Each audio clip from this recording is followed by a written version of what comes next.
Now they are home, but the rehabilitation process, it begins today, but it is likely a long one. For more insight, we're joined now by Tamar Pfeffer-Gik, a clinical dietitian at the Rabin Medical Center at Beilinson Hospital, where just some of the 20 hostages are being treated. And Tamar, harrowing details continue to emerge. I know 5 of the former hostages, they're being treated at Beilinson Hospital. How would you describe their recovery so far? It's been 3 days, but what a whirlwind of 3 days it's been. Well, what we can say is, first of all, we're very privileged to be able to be taking care of these 5 hostages.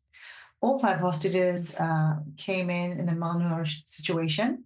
It's important to remember that malnutrition isn't just weight loss. We sometimes think it's only how much weight a patient has lost, but it's actually more than that because the weight loss wasn't an intentional weight loss, meaning that the weight they lost is actually also muscle mass. It's probably also bone mass. They've lost minerals and vitamins. And as you said before, they'll have a long rehabilitation process.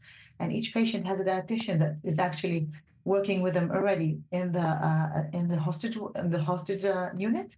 And we tailor for each patient, each released hostage, his own dietetic plan and meal plan according to their specific needs. Well, in food, it's not just about physical recovery. There's also this emotional aspect to it also, about being able to choose what you eat, when you eat, having some control over personal decisions for the first time in 2 years. How do these dietitians work with that as well?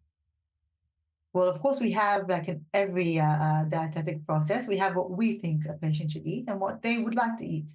And I think what's important to remember is these people didn't have a choice, as you said.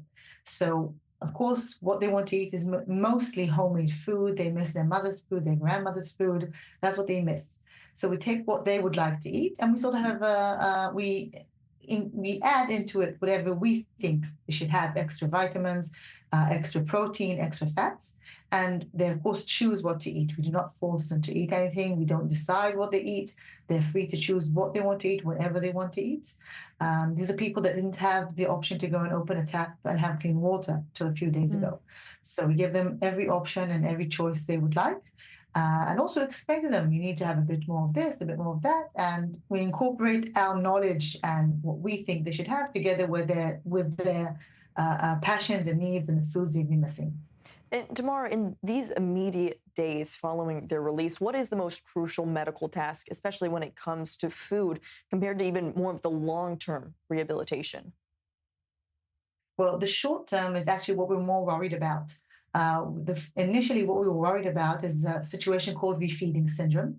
Refeeding syndrome is a syndrome that we learned about from the Holocaust when when in the 1945, when the camps were released in Eastern Europe, what we saw is that people that started eating too quickly, had too much food, had a metabolic imbalance, and they could actually die from it.